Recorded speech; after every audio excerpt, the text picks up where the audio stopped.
Hoy vamos a ver a la otra de las grandes duras en la historia de Rusia, Catalina la Grande.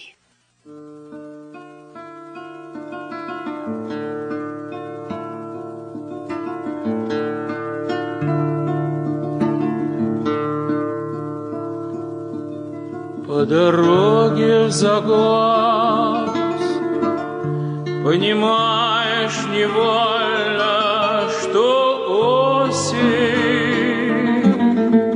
La vez pasada estábamos viendo la talla de la grandeza histórica de Pedro I el Grande, la fundación de la ciudad de San Petersburgo, la salida de Rusia al Báltico, la parte europea, la gran reforma, la forma como él llevó a todo el mundo a estudiar a los diferentes países de Europa, aprendió la técnica de los astilleros de los holandeses, derrotó a los suecos, volvió a tomar territorios que en otra época habían sido rusos y que se habían perdido, dejó su país convertido en una potencia. Como la historia de Rusia se vuelve mucho más fuerte en términos europeos con que Pedro el Grande, porque esa era la idea del hombre. El hombre tenía muy claro en la expansión y el desarrollo que estaban teniendo los europeos y cómo era de peligroso para Rusia no ponerse a la altura de esas circunstancias. Y desde ahí empieza, digamos, esta interacción profunda entre Rusia y Europa y entre Rusia y Occidente, que sigue siendo vital. O sea, de aquí en adelante la brújula europea no podrá andar sin el oso, siempre van a estar entrelazados y va a ser un factor importantísimo desde Pedro hasta las guerras mundiales, pasando por la Guerra Fría. Todo de aquí en adelante no vamos a poder hablar de Europa sin la presencia rusa. Y eso se lo debemos a Pedro y esa obra va a continuar. Entonces habíamos visto ese carácter de Pedro y su pequeña casa de madera como residente de obra mientras estaba construyendo la colosal, imponente, impresionante, fantástica San Petersburgo, la Venecia del Norte, la ciudad sobre los canales. Y estábamos viendo cuando construyeron el Palacio de Peterhof con las terrazas de los juegos de ajedrez y las fuentes y el Neptuno germano. Y estábamos viendo la gran modernización en términos de atuendos, de barbas, de costumbres, de cortes, de libros, de todo que Pedro produjo para crear una Rusia competitiva. Digamos que, guardadas las proporciones del lenguaje de hoy, era como si el mundo se globalizara y ellos supieran que tenían que ponerse a cabo con eso. Europa se está volviendo demasiado poderosa. Si Rusia no le sigue de cerca los pasos a Europa en su poderío, la va a someter a la servidumbre en algún momento, y esa es la razón por la cual Pedro empieza todo ese trabajo de modernización. Y cuando Pedro termina su reinado, ya ellos han salido hasta el estrecho de Bering, ya han salido por el Báltico. O sea, de aquí en adelante los ciclos de expansión del Imperio ruso van a ser cada vez más impresionantes, más notorios, más poderosos, hasta el momento en que llegue a ocupar 22 millones de kilómetros cuadrados, la sexta parte de la parte terráquea del planeta azul. O sea, nosotros tenemos una gran parte del planeta es agua, pero de lo que es tierra, la sexta parte llegó a ser el Imperio ruso en sus mejores épocas. Entonces, cada uno de los zares viene de aquí para adelante, va a echar un cuento con esos de los territorios. Cada uno de ellos va a aportar lo suyo hasta que esto vayan empezando a surgir todo este montón de Rusias que van a ser, por ejemplo, ya con Pedro empezamos con unas Rusias bálticas. Ya después con Catalina vamos a ver cómo empezamos con la Rusia del Mar Negro. Después vamos a ver con Alejandro cómo empezamos con todo lo que son las Rusias de Lituania, Letonia y Estonia, y así. Y después más adelante con el otro vamos a ver cómo entran Georgia, Armenia y Azerbaiyán, hasta llegar a formar ese conglomerado de repúblicas y de pueblos que llegó a ser algún día el Imperio zarista y otro día la Unión Soviética. Pero este proceso visionario empieza con Pedro. O sea, ya desde Kazán habíamos empezado un proyecto que era ya con la dinastía de los Rurik, pero ahora con Pedro esto es en serio. Entonces Pedro deja montada la modernidad, los barcos, las costumbres, la literatura, el imperio, la nueva capital que durante 300 años alumbrará la historia de Rusia tan espléndida, tan magnífica que es casi inimaginable.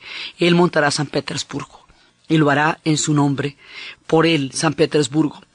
Entonces, después de él vienen varios, o sea, no es que directamente de él pasemos a Catalina, no, eso tampoco es así, porque él va a gobernar hasta 1725, desde 1672 hasta 1725.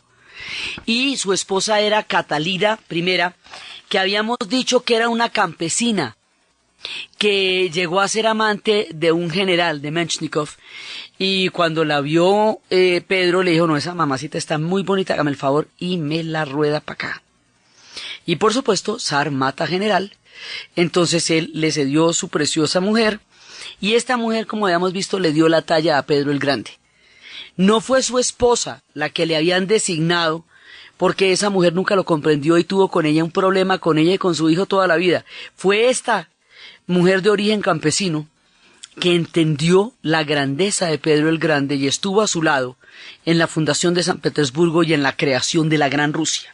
De ellos va a venir un personaje que se llama también Pedro, y aquí hay una serie de reinados, hay reinados de Elizabeth, que va a ser también importante. Esta Catalina, la esposa de Pedro, la vamos a llamar Catalina I, así la rebautizarán. Después vienen Ana, vienen Elizabeth, que están también en todos los grandes palacios. Hubo un tiempo de Ana Leopoldovna que fue una regencia. Luego viene Pedro II y luego viene Pedro III. Y Pedro III va a ser un personaje que él no va a tener de ninguna manera la talla de que han tenido los otros gobernantes. O sea, la obra de Pedro no se daña, pero tampoco sigue avanzando mucho durante estas siguientes generaciones. Y de un momento en que la economía empieza a sufrir grandes destrozos y empieza a subir la materia, el pan y la sal, las cosas no van a estar tan bien en un momento dado. Y va a llegar al poder un personaje que se llama Pedro III. Pedro III no tiene ninguna gracia. Ninguna. El tipo no es ni chévere, ni inteligente, ni tiene la talla de un estadista, nada. El tipo no tiene absolutamente ninguna particularidad, pero como es costumbre ya, lo van a casar con una mujer de origen alemán, porque hay una casa dinástica que empieza a emparentarse sistemáticamente con los Romanov y crean una nueva línea ahí por esa dinastía alemana. En estas épocas las relaciones con los alemanes son muy fuertes y la influencia de la cultura germana es muy grande, y va a haber, toda una filia con los alemanes. Pues San Petersburgo se llama San Petersburgo porque estamos en la época en que hubo una gran correspondencia con los alemanes. Después, cuando se pongan bravos con los alemanes, es que la van a poner Petrograd, pero por ahora es San Petersburgo. Entonces, dentro de esa connivencia con los alemanes y esa profunda interacción entre los dos pueblos, pues viene otra mujer de esta línea, que estamos formando una dinastía y paralela que se casa con ellos.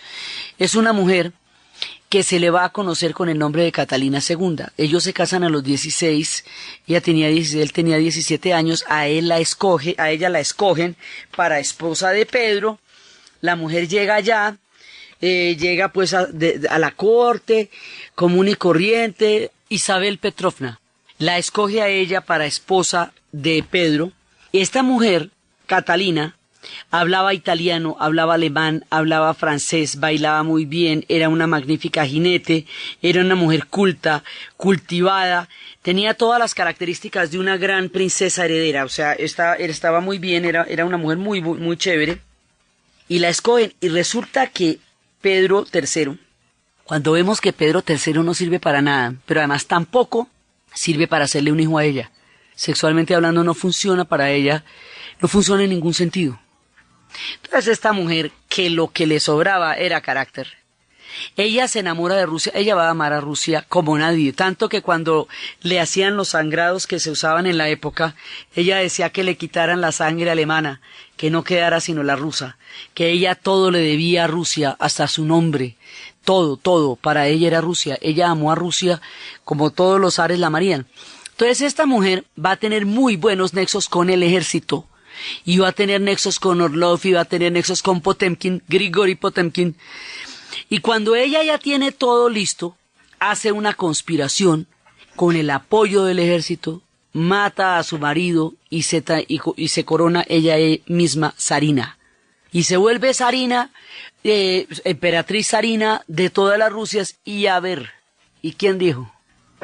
Y de ahí para adelante esta mujer empieza a gobernar como Dios manda. Yo, claro, para usted poder meterse en todo eso tiene que convertirse a la fe ortodoxa, bautizarse a la fe ortodoxa, porque ellos vienen de un mundo protestante, en meterse en todos los símbolos rusos, pero nadie como ella entendió la cultura rusa y nadie como ella la amó.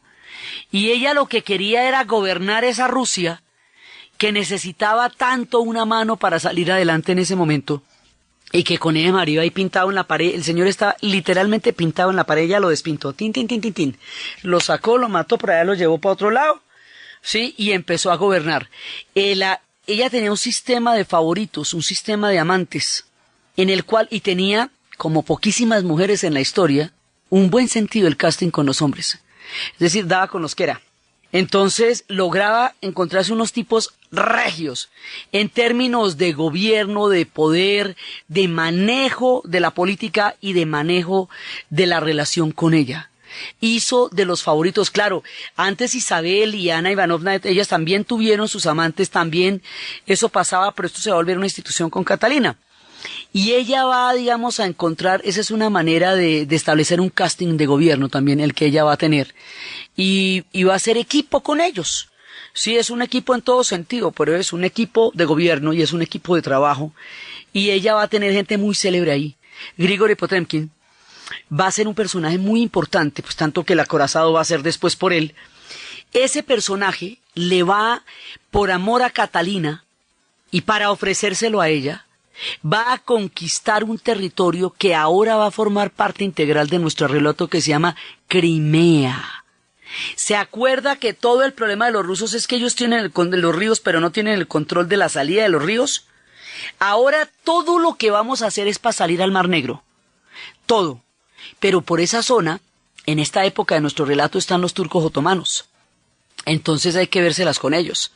Hay que meterse en una guerra con los turcos para llegar a la península de Crimea, que es la que les digo que tiene la forma de un diamante, que es donde desaguan los ríos, y de aquí en adelante Crimea va a ser fundamental en la historia de Rusia, siempre. Actualmente Crimea queda en Ucrania, porque se disolvió la Unión Soviética, pero todo el tiempo de nuestra historia, desde cuando Grigori Potemkin se lo va a dar a Catalina, le va a dar Crimea, de ahí en adelante Crimea va a ser un punto nodal. Ahí queda Odessa. Y ahí van a fundar Odessa después y van a fundar Yazón, ahí van a hacer unas cosas muy importantes. Más adelante será el sitio de veraneo de los zares y también donde pierdan la cabeza cuando vayan por allá, como fue el caso de Khrushchev, ya cuando la época de los soviets irán de veraneo también a Crimea, y cada vez que los van a deponer, los deponen en Crimea, va a haber por Crimea después una guerra grande. O sea, Crimea va a ser absolutamente protagónica aquí. Y él se la ofrenda, digamos, con la misma fina coquetería con que Disraeli nombró a la reina Victoria emperatriz de la India, con la misma fina coquetería, Potemkin toma la península de Crimea para ofrecérsela a su Catalina regia y sensacional. Entonces, de esta manera, ella se va rodeando de unos hombres que la aman y que la ayudan a gobernar, pero ella es una mujer muy fuerte, ella es más fuerte que todos ellos, o sea, ella nunca logra, o sea, ninguno de estos hombres la somete a ella. Todos gobiernan con ella, pero no por encima de ella. Era una mujer de una astucia, de una inteligencia, de una sed de conocimiento. Era una mujer profundamente intelectual. Ella se carteaba con Rousseau, se carteaba con Voltaire. En esta época, cuando va a surgir la Ilustración y el enciclopedismo. Y el enciclopedismo va a ser para ella una gran inspiración, y ella va a ser de la gente que va a ayudar a financiar el proyecto de la enciclopedia de Diderot, y sus cartas con Voltaire van a ser absolutamente famosas. Ella va a ser una déspota ilustrada, va a ser una mujer de gran inteligencia y una mujer con una sed profunda del conocimiento, tanto que quería aprender lenguas del Nuevo Mundo, que el diccionario de castellano para poder entender lenguas del Nuevo Mundo.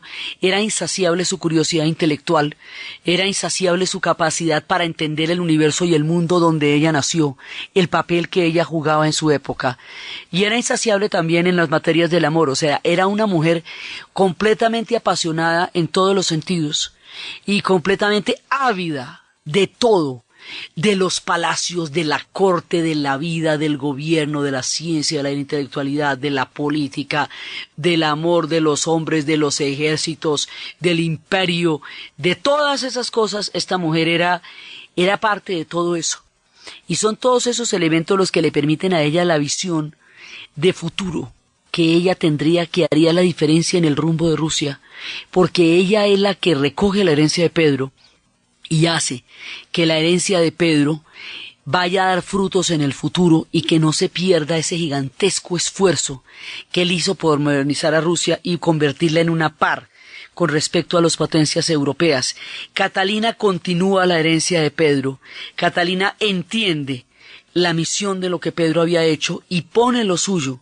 Y al poner lo suyo, Catalina contribuye en una gran medida a la grandeza de Rusia, al poderío imperial de Rusia. Es una de sus mejores gobernantes y es uno de los momentos más brillantes en la historia de Rusia, el momento en que esta mujer de origen alemán vierte su alma completamente en la cultura rusa para introducirla en la grandeza.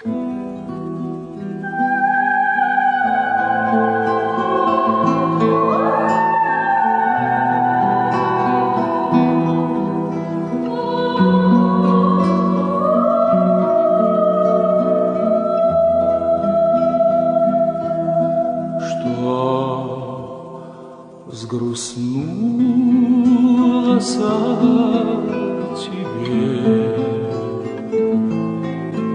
то не томное мгновение, все не так, не по себе, даже пение уж не пение.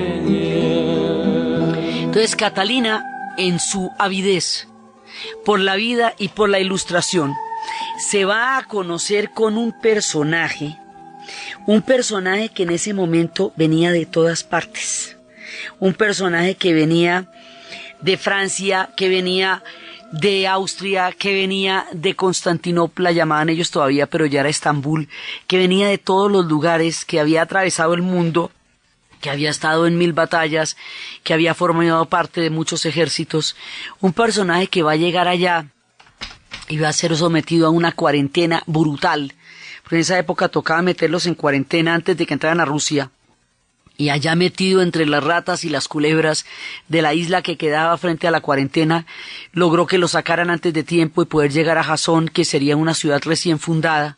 Allí a este personaje le hablaron de ella, y a ella le hablaron de este personaje. Pronto, a través de la figura de Grigori Potemkin, que ya no era su amante, pero sí seguía siendo su gran parcero, su persona de confianza, los dos tenían un entendimiento sublime que les permitía manejar los hilos del poder con toda eficiencia.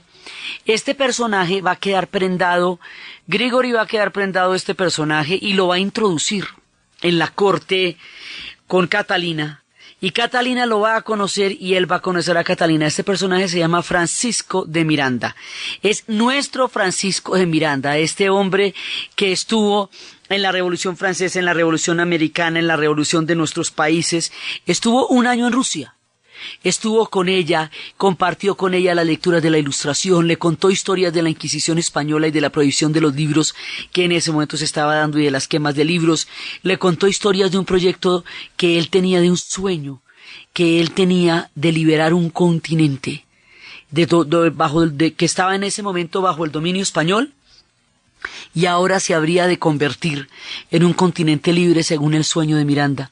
Dicen los rusos, eso le cuentan a uno por allá, que la bandera, que es la bandera hoy de Colombia, de Ecuador, de Venezuela, la inspiración de los colores de esta bandera la tuvo Miranda en Rusia, que era un poco parecida a la bandera rusa. La bandera es blanca, azul y roja, y que también tenían el azul de los ojos de Catalina y de los labios.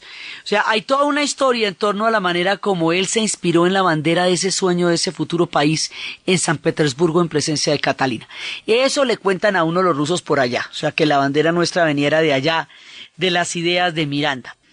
Ellos van a tener una profunda amistad.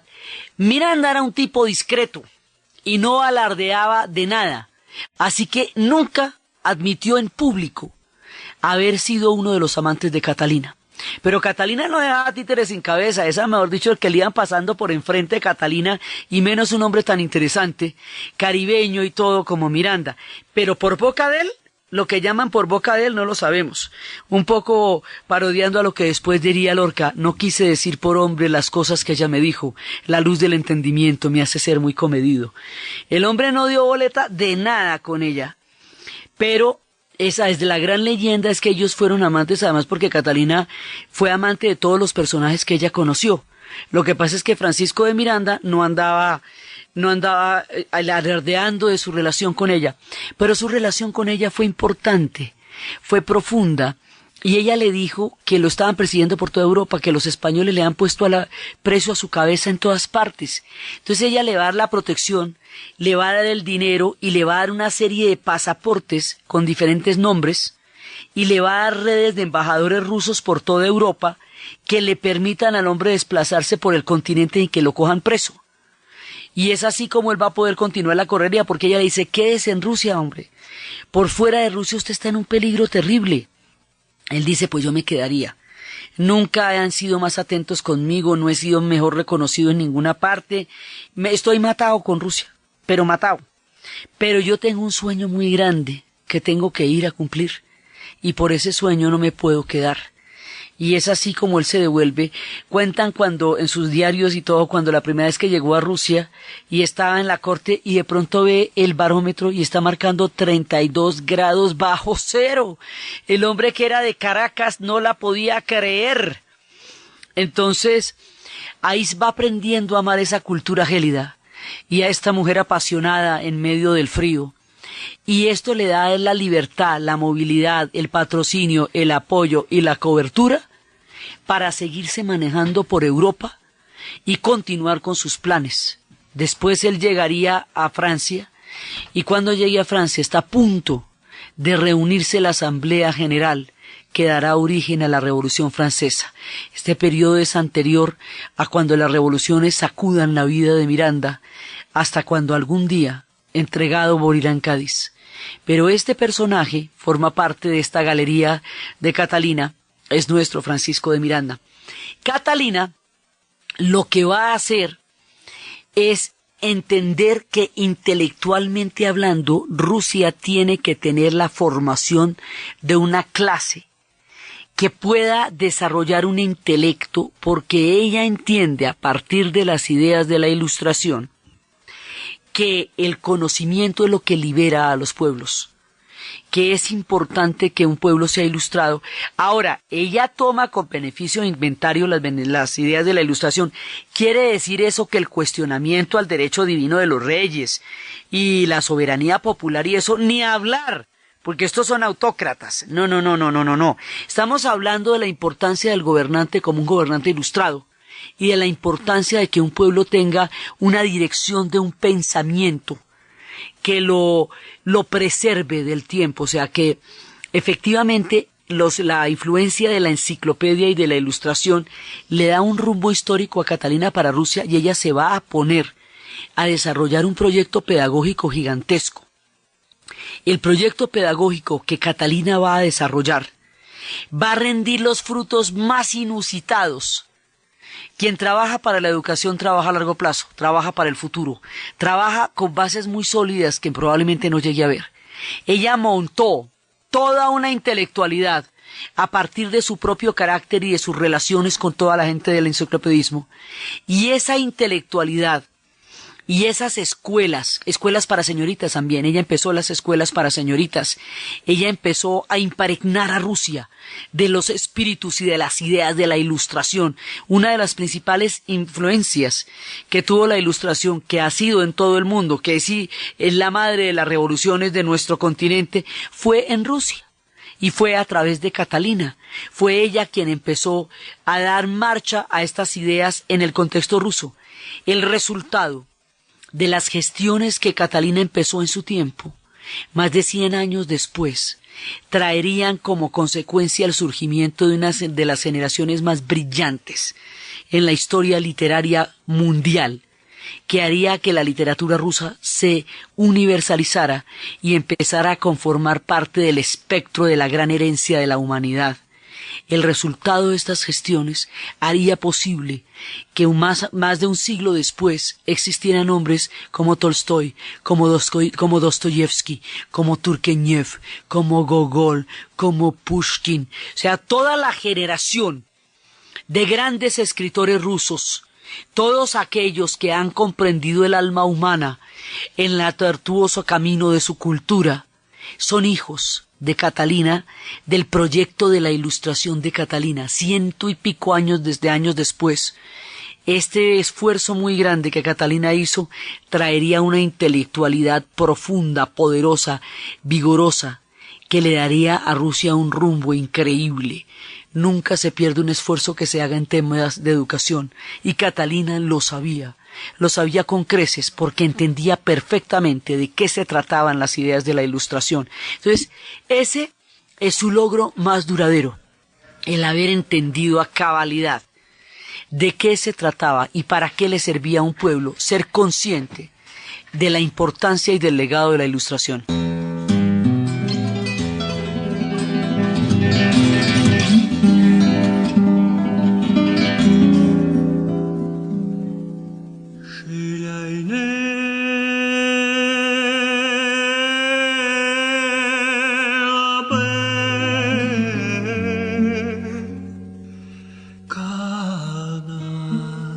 Catalina, aparte de todo el logro de la Ilustración, que es el más duradero y el más poderoso de todo su reinado, Catalina va a sacar, a través del tema de Crimea, a Rusia al Mar Negro. Sacar a Rusia al Mar Negro, sacarla a Europa directamente, como hemos visto, que solamente por el estrecho de los Dardanelos es que uno sale por esa comunicación que hay entre el Mar Negro, el Mar de Azov, el Mar Negro, lo que es el Bósforo, Dardanelos, Mediterráneo, y el Egeo. Salir allá era tan importante como estar en el Báltico, ¿sí? Porque eso es lo que nos permite geográficamente apoderarnos del punto donde llegan los grandes ríos. Nosotros empezamos nuestro relato contando que los ríos llegaban todos al Mar Negro. Si esta gente logra meterse al Mar Negro, corona la salida a Europa. Y eso es lo que ella va a hacer, lo que va a dar la posibilidad de que más adelante las repúblicas de Georgia, Armenia y Azerbaiyán, conocidas como las transcaucásicas, porque todas están atravesadas por el monte Cáucaso, sean posibles como anexos al imperio. Entonces, digamos, ya de aquí para adelante es hasta dónde ellos pueden colonizar Europa. Es como una apuesta. ¿Hasta dónde vamos a entrar en el territorio de los europeos y qué tanto de ellos nos podemos anexar nosotros? Claro, los europeos en algún momento se van a poner muy moscas y por eso en otro gobierno de zares va a haber una guerra en Crimea. Pero por ahora vamos pa'lante. Tina al Mar Negro, tina al Mar Báltico, ya tenemos una influencia en el Cáucaso, hay una primera en Georgia Oriental, hay un primer avance sobre Georgia Oriental, que viene desde ahí el lío, y empieza todo este proceso de expansión que en un momento dado llegará a ser imparable. En ese punto, Catalina ya ha convertido a Rusia en una potencia que tiene varias salidas allá y que está en unas condiciones verdaderamente importantes. Aquí va a pasar una cosa donde se voltea la fuerza de la historia que había apoyado a los polacos. Los polacos en toda la época de los Rurik eran los fuertes. Cuando Rusia se estaba formando como nación, los polacos eran los que más habían interferido en la consolidación de ese proceso de la nación rusa. En tiempos de Iván eran sus enemigos, pero eran siempre muy fuertes, en tiempos de los cosacos, todo eso que habíamos visto. Entonces el ducado de Polonia crecía y se hacía cada vez más fuerte. Pero ahora va a haber un problema gravísimo. El pueblo de Polonia, el reinado de Polonia se atomiza. El rey empieza a repartir entre sus reyes las tierras en lugar de concentrarlas en un solo hombre por dinastías dinásticas cuando están los de Angelo. Y en ese momento Polonia se empieza a dividir en términos de dinastías de reinos, cuando Rusia se está poniendo del tamaño que se está poniendo, cuando se está formando todo el tema prusiano como un poder que está ascendiendo, y cuando Austria ya es un tremendo imperio en Europa Central. Cuando eso sucede, Polonia va a adquirir la terrible enfermedad de la geografía. Va a quedar ahí metida al interior de 3 grandes imperios, y todos la van a pretender. Y de ahí en adelante ellos van a tener rebeliones y rebeliones y rebeliones. Seguimos con el tema de que ellos son católicos y los rusos ortodoxos. Muchas rebeliones. En alguna ocasión Catalina nombró a uno de sus amantes, Stanislav, rey de Polonia. Y tampoco. Entonces va a haber una gran rebelión, y después de la gran rebelión disuelven a Polonia. Se la repartirán entre Austria, Prusia y Rusia.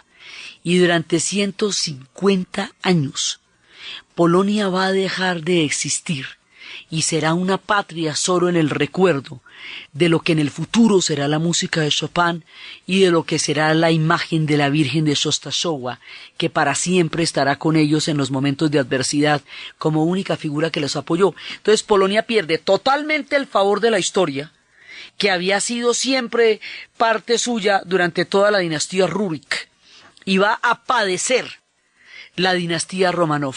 Y entre las cosas que va a hacer Catalina es disolverla y la va a repartir. Y entonces de ahí en adelante siempre será un pueblo martirizado pues durante mucho tiempo, inexistente, pero con un nacionalismo impresionante, por lo que ellos ya eran muy grandes cuando van a ser disueltos.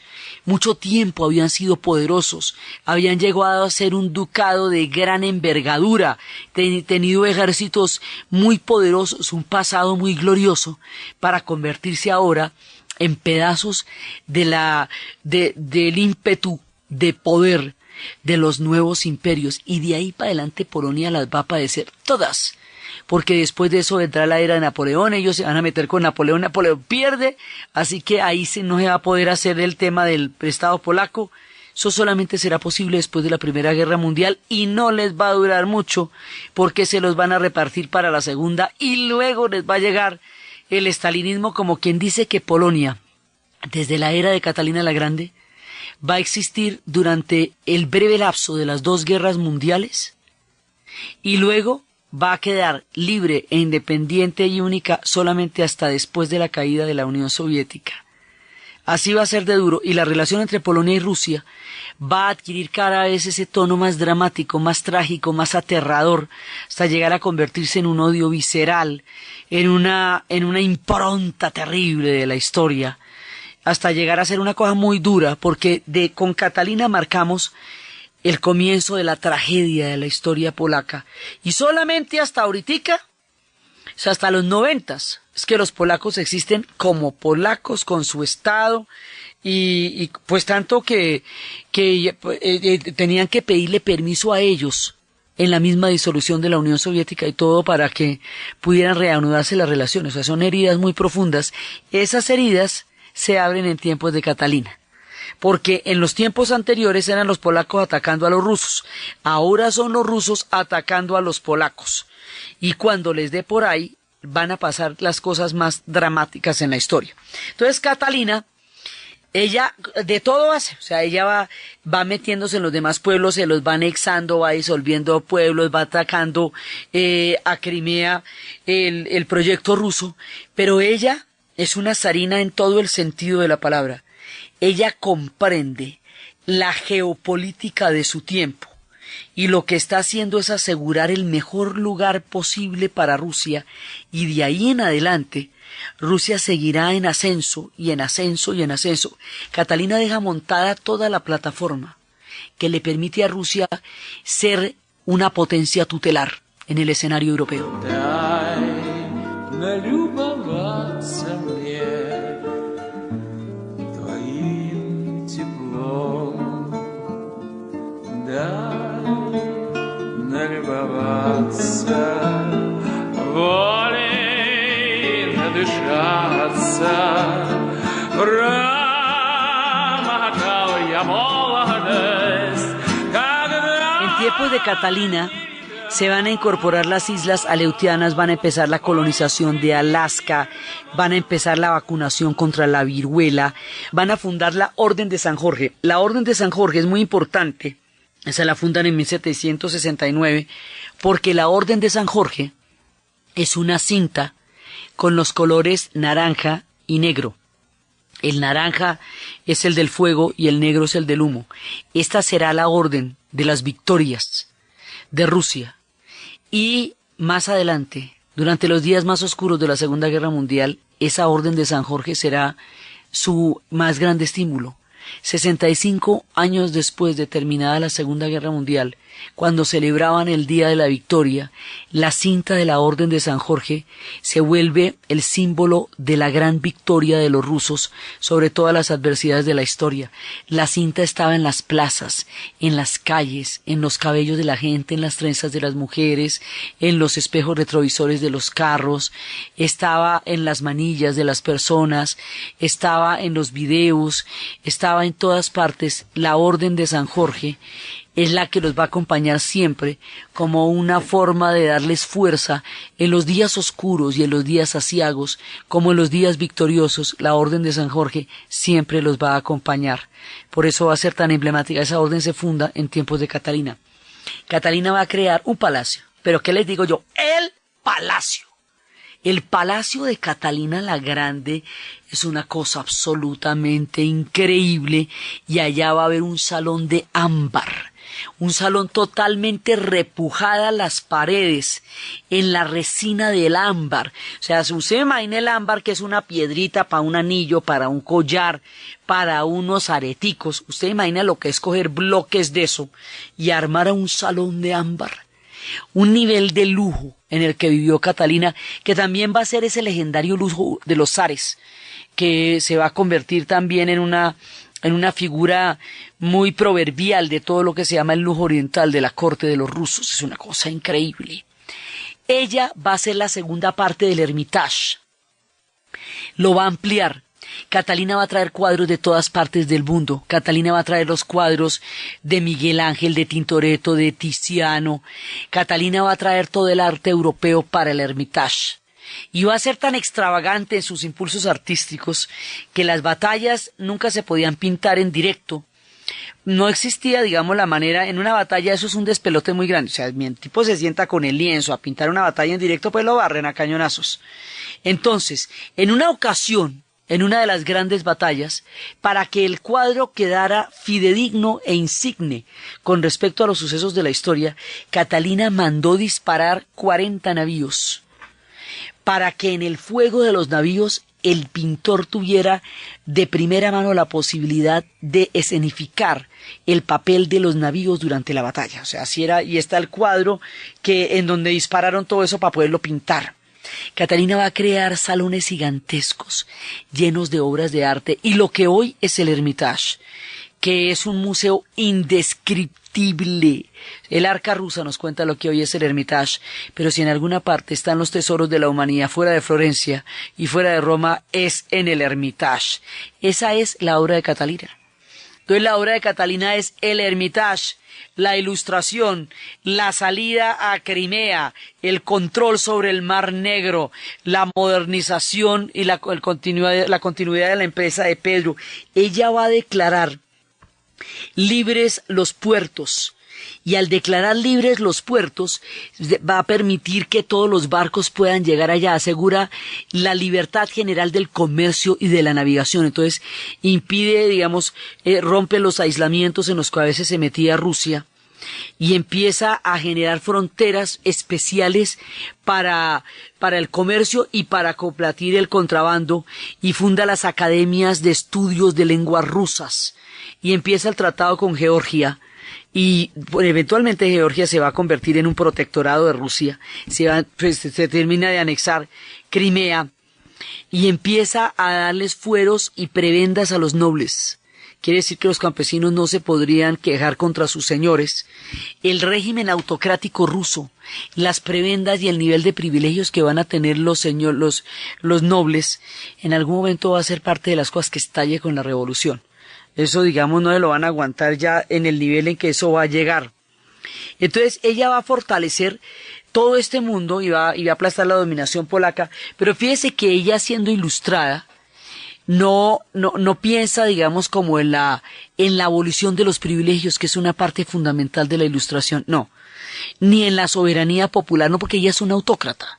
Entonces la interpretación, la lectura que ella hace de la Ilustración es una lectura intelectual, pero no política, en el sentido de que no le va a dar al pueblo instrumentos para que se subleven contra la autocracia zarista, porque eso sería cuchillo para su propio pescuezo. Eso ella no lo va a hacer. Entonces lo que va a crear es una élite intelectual. Lo que va a crear es unas escuelas y unas condiciones de eximia y excelente educación de los rusos dentro de Rusia, con toda la influencia de las ideas de la Ilustración, no para el pueblo en general, porque ella no cree en eso, pero sí para Rusia como nación, formar una élite que sea posible que piense a Rusia en los años futuros, y de ahí para adelante los zares van a ser gente muy preparada. O sea, Pedro ya lo era, pero va a ser condición de los zares, ser gente de muchísima calidad intelectual, va a ser un sello, una característica. Por eso cuando Napoleón se encuentre con Alejandro, con el zar Alejandro no va a estar pintado en ninguna pared. O sea, eso después de que Catalina deja esto del tamaño que lo deja, los demás van a continuar su obra con la debida presteza y dándole la talla a la vara tan alta, a la medida tan alta que Catalina llegó a poner. Entonces, esta mujer, con todas sus leyendas, con sus historias de amantes y con sus historias de literatura, llegó a transformar a Rusia en una potencia de primera línea, en un elemento protagónico de toda la historia de Europa, lista para interactuar en todas las circunstancias, en pleno proceso de ascenso, consolidada su versión europea, consciente de la modernidad, imbuida del espíritu de la Ilustración, patrocinadora ella misma de parte de la enciclopedia, de todos estos héroes que forjarían la independencia, como en el caso de Miranda. Esta mujer de leyenda encontró el equilibrio entre el poder, la pasión, la geopolítica, la intelectualidad, la grandeza y el sentido profundo de amor a una Rusia a la que ella consagraría como una agente de primera línea en la historia de Europa. Por eso se le llama Catalina la Grande, porque la mujer era grande de verdad. Por eso, a pesar de que hay otras zarinas que la anteceden y que eran mujeres importantes como Isabela y Ana Petrovna y todo eso, ella escribe en la historia su nombre con letras mayúsculas como la de Pedro. Por eso ellos dos, Pedro y Catalina la Grande, son los artífices del imperio ruso como tal. Y por eso había que detenernos en toda la figura de Catalina, en la grandeza del Hermitage, en los palacios, en la riqueza artística, intelectual, política, literaria, filosófica del mundo que Catalina construyó. Los demás continuarán su legado. La expansión seguirá adelante y la forma como todo eso continuará hasta llegar a apoderarnos de una buena parte de Europa y eventualmente enfrentarnos con Napoleón Bonaparte, es lo que vamos a ver en el siguiente programa. Entonces, desde los espacios de la grandeza de Catalina, de la Ilustración, de Voltaire, de la figura de Francisco de Miranda, de todo el mundo intelectual que ella va a construir, de Crimea, de la salida al Mar Negro, de la modernidad de Rusia, del sentido de la geopolítica y del sentido de la intelectualidad y del sentido de la geografía, que esta mujer, con amantes legendarios, con la guardia, con los acorazados y con todo el poder de su época, llevó a Rusia a uno de sus momentos de mayor esplendor. En la narración Diana Uribe, en la producción Jessy Rodríguez. Y para ustedes, feliz fin de semana.